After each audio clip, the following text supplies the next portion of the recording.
ORADOUR-SUR-GLANE, nestled in the rich and fertile French countryside on the banks of the River Glane.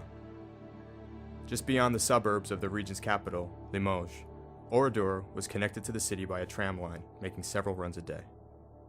The bustling community of more than 300 people served both the local population as well as visitors from the city. Livestock was a specialty of the region, and the several hotels and cafes in town served up high-quality meals.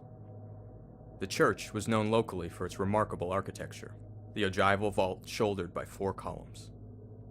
Even the River Glane was an attraction, well stocked with fish for the part-time anglers. As the war raged on in other parts of France, Oradour remained largely untouched. The number of inhabitants slowly increased as refugees from other regions began to take up temporary residence in the town. On the morning of Saturday, June 10, 1944, many people had gathered in the town for the market, others for relaxation. The local farmers had come for tobacco distribution. Miles away, Adolf Dieckmann, commander of the Nazis' 4th SS Panzergrenadier Regiment, had been ordered to retrieve a captured Nazi officer. He was to go to the nearest town, take 30 hostages, and bargain. Instead, he planned the town's destruction. As the lunch crowds in Oradour thinned around 2 p.m., there was the sudden sound and sight of German vehicles approaching along the Limoges road. Over 200 Nazi soldiers, heavily armed, rolled into the town. A few residents who had previously been displaced by the Nazis made an early escape, fearing what might happen. The rest stood confused and worried. The Germans herded the townsfolk into the market square, proclaiming they were there to check identity papers.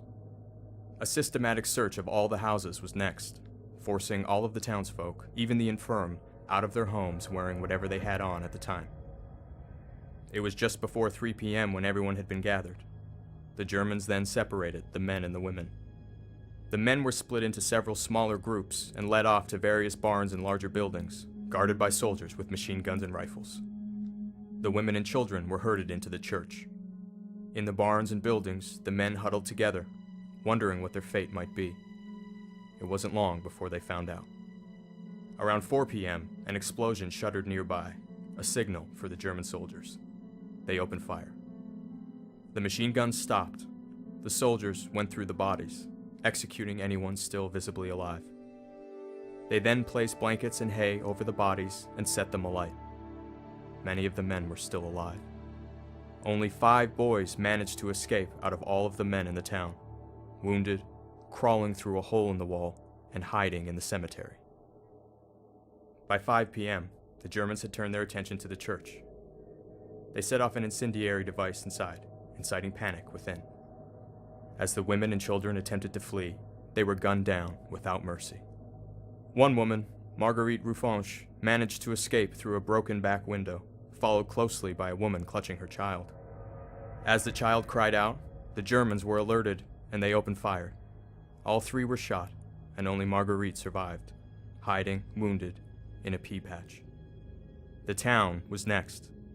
Homes and businesses were looted and put to flame. In a matter of hours, the vibrant town of Oradour had been reduced to ashes. Only one building remained, that of Monsieur Dupic, the local draper. His house was well stocked, and the Germans spent the night there drinking over 20 bottles of champagne. After they moved out on Sunday morning, the Germans burned it down as well. In all, 642 people had died at the hands of the 4th SS Panzergrenadier Regiment, including over 200 children.